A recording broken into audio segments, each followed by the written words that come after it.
Yeah. actually, I do quite a bit of work in the field of existential psychotherapy. And what we talk about there is looking at the big facts of life that are confronting us. It's death, isolation, freedom, and meaninglessness. Wow. Those are the four like existential truths that I think human beings face. Well, we don't face, we run from. Mm-hmm. And so part of it is just leaning into them, looking at them and having conversations about them. And what does it mean? Mm-hmm. And what am I terrified of? And, how do I engage with it? And it's a deeply personal, because people have to find some way of understanding it. So for some, it's through a religion or some form of spirituality, because that gives them the bigger picture, the meaning. For others, some people go the completely nihilistic route of like, well, there is no deeper meaning and this is it. And I'm just going to live for that. For others, it's a hedonistic thing of like, well, I'm just going to, really live life to the fullest. Enjoy, because there's nothing. And so I think there's no prescribed way, but the way through it is to just start naming these things and saying, like, if I sit still, there is deep discomfort that I'm going to encounter. Typically, people don't go that deep into the existential stuff straight away. Yeah. It's normally the first what they have to face is often the discomfort in their lives, the marriage that's falling apart, the strained relationships with parents or friends or children, the fact that they maybe aren't as healthy as they'd like to be or aren't as happy, so they have to confront the things that they're not satisfied in their life. And so it's easier. I think the one podcast episode I've called is Busy is the New Lazy, because it's almost easier to just keep going. It's I'm too busy, I'll look at that later. I'm too busy, I can't even pay attention to it. But that you're actually avoiding absolutely something that is causing that. Yeah. But what I find really interesting within everything you just said is that, to me, like specifically because we're here in South Africa and you're based here, there is something that I only kind of started really engaging with and thinking about when I started coming here and I started, interacting with people here and getting to know also a lot about my own culture and about myself through just mirroring, like people's stories and hearing the struggles that people face in the day to day. And what I find extremely interesting, not just here but everywhere in the world, is especially with this with this work culture and hype and what you call the busy is the new lazy and all these trends, is that I think a lot of these mental well-being programs and work-life balance programs and everything are looking at communities and parts of our society that have a lot of like agency and control over their decisions and over their lives. But there's a lot of people that are in positions where there's things in their lives, if it's marriages um, or a visa situation in a country, or they're tied to their job because otherwise they get deported or whatever it is, where they have very limited agency over the situation that they're in. And I'm just curious how that has been for you here, like work, if you've encountered situations like that where you maybe felt like, oh, I need a different approach, or how do I help people in that situation? Do they maybe have agency, more agency that they think they have, or can I give them agency in a different way that then enables them to get out of this kind of job where they're stuck and actually get something where they have the safety of that, whether it's a marriage or a job, but still, propel up into more agency and control. And I don't know if you've experienced that at all, or Yeah. The word agency forms a core part of the work that I do, because I think we can't live a fulfilled life if we have no agency. And I do believe in most circumstances there is some level of agency that somebody can access. I think most of us spend life being passive recipients in our life and just letting life happen, or we think life is happening to us.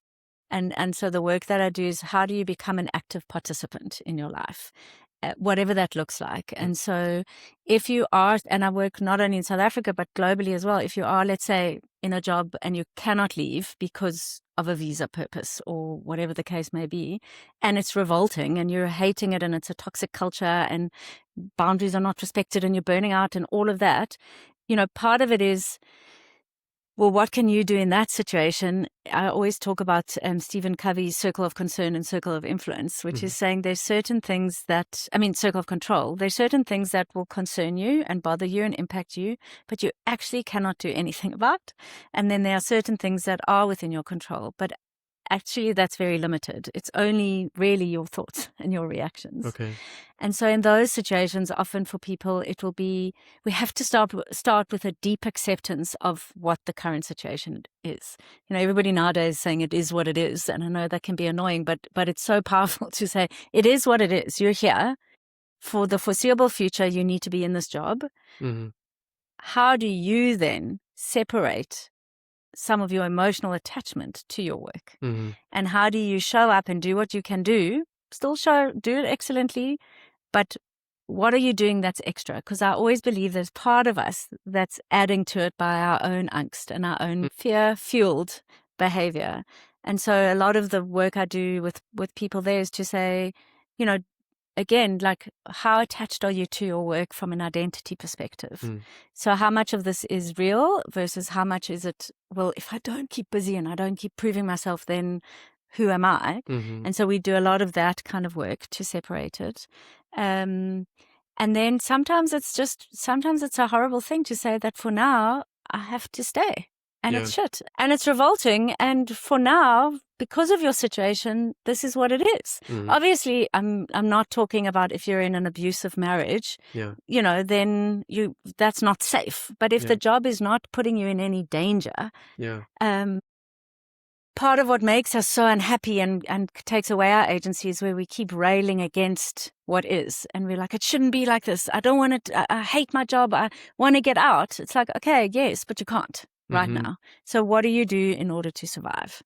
And that's not this might not be your most joyful, energizing period of your life, but it's a survival. And you just have to see it for that. And how do we plot a path through that? And what's really interesting about that, like, essentially you're describing what you were saying before. If you look at it as a circle, and if like your entire life is the circle, and then work is at the circle within that, it's essentially shrinking that circle, right? And like making space for other things again. Absolutely. And the whole person that you are, even if it's if time capacity wise you can't maybe do that, but then if it's just an emotional or mental thing. And I think what's beautiful about that is that even if that means for a moment there is some sort of acceptance that needs to happen about your current situation, but I think shrinking that kind of metaphorical circle and making space for other parts of you, that will then allow, that is creating agency. I think it allows, th- thinking process, and it allows emotional capacity to maybe allow your mind and your heart to think, oh, what else do I even want to do? Or which you can't let your body and mind go to that point when you're so overworked. You can't be creative, and I mean creative in a very loose sense, in terms of like creative with your life, like what inspires you, what fulfills you, and you need to be able to have that space to find who you are, and what then ultimately creates, a lot more agency to even find a position, or think, oh, maybe I am actually good at this and I should apply for this job, or maybe I should just, give it a go and see what happens. And maybe just because I burn for something, someone else will see that within me.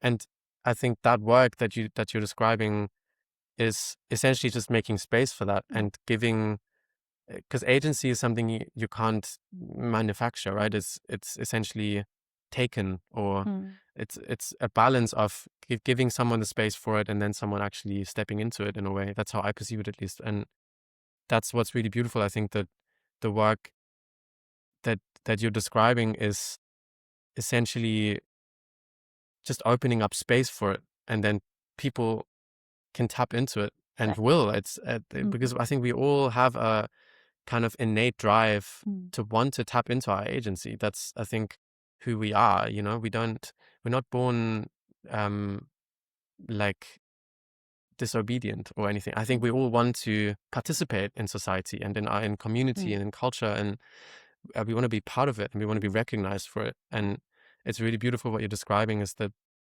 you're just essentially holding up a mirror in a way to the potential that people have within themselves. And yeah, it's really, really interesting. I think, though, if I can just jump in here, Please. like, yes, we all have an innate drive for agency, but what I've seen time and time again is with agency comes responsibility and Yeah. accountability. And unfortunately, people are scared of that. Yeah. So it's easier to stay the victim of your life and say, well, I can't do anything, and it's the leader, and it's the work situation, and it's my visa situation, and it's whatever. It's the external thing, and therefore I'm going to just stay miserable. Because if I become an active participant and I start making choices, then I'm responsible for the consequence of those choices, which is what agency is. And it's amazing to say, I made a terrible choice. It was a bad consequence. Great.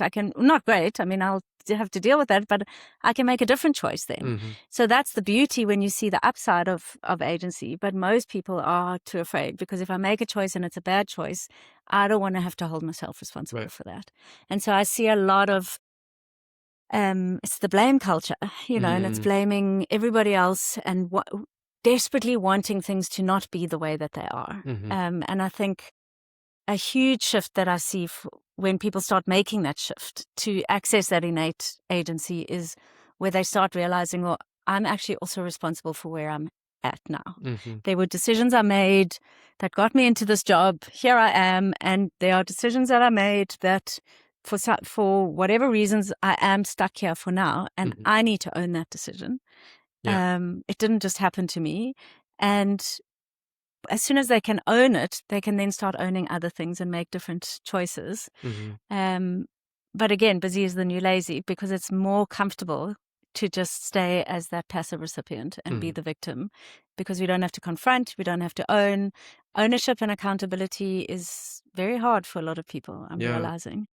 And what has been your experience working with leaders in HR to help with people, like help people claim that ownership or get to the point of recognizing even that they have made these decisions and that they led to a certain point? And how has that experience been? And like, how do you help people to get to that point? Yeah, I guess it's through lots of conversation and lots of unpacking and lots of, well, what did you do then? And then what did you do then? And how did that lead? So helping them to connect, like you said, hold up the mirror and help them to connect the dots. And then, I mean, my approach is just quite straightforward and confrontational. Like sometimes I've just said, look, both are hard, both are shit. Yeah. Like, choose your hard, because if you stay, it's going to be hard. If you try and leave, it's going to be hard, but you can choose. Mm-hmm. You're choosing to stay, so you're choosing that hard. And I think part of it that comes back to that bigger existential question is challenging people around, but life's supposed to be happy, and I'm supposed to, be joyful, and life's supposed to be easy, and this isn't fair. And so I challenge a lot of those unuseful beliefs about life to say, but life is unfair. Yeah. And nobody ever promised you happiness. Where did that ever... I mean, I know this sounds also depressing, but actually... I think it's just... It's the truth. It's the truth of the human condition. Yeah. And I think, there's a frame in psychoanalytic theory that talks about our movement into adulthood that actually moves us from what they call the paranoid schizoid phase, which is very much black or white, all good, all bad. Okay. And as babies, it's like we see our mother as all good when she provides food and then all bad when she's gone. And that's, we kind of carry that into our childhood and young adulthood, and so we believe in that developmental stage, we believe in pure evil, and there is this pure good, and that's what everybody's aspiring to, is this.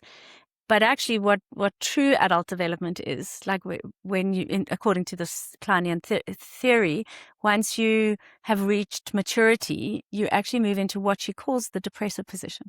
Okay. Because it is inherently depressing to know that there is no pure good. Yeah.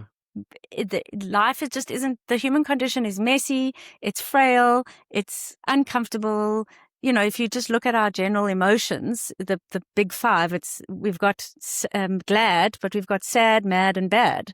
So out of the four big ones, only one is this like happiness thing. And so perpetuating this belief that there's this pure good that we're aiming for and striving for. And so the depressive position pretty much says, like, life is hard and it's depressing when you think about it deeply. And when you face into that reality, it's quite freeing, because you can say, well, then I can have moments of joy. So for me, when people say to me, like, or when I'm running workshops on mental health, like my definition of well-being or true mental health, obviously you need to have physical health and kind of good cognitive capacity, good relationships, financial health. And then the last one is just the capacity to be able to experience moments of joy. Mm-hmm. And that's it. Like, where you are open to saying, oh, wow, this is a great experience. This is a great moment. And when it's gone, it's gone. I'll be sad, and it'll be horrible to face the normality and ordinariness of my life, but I'll be open for the next moment.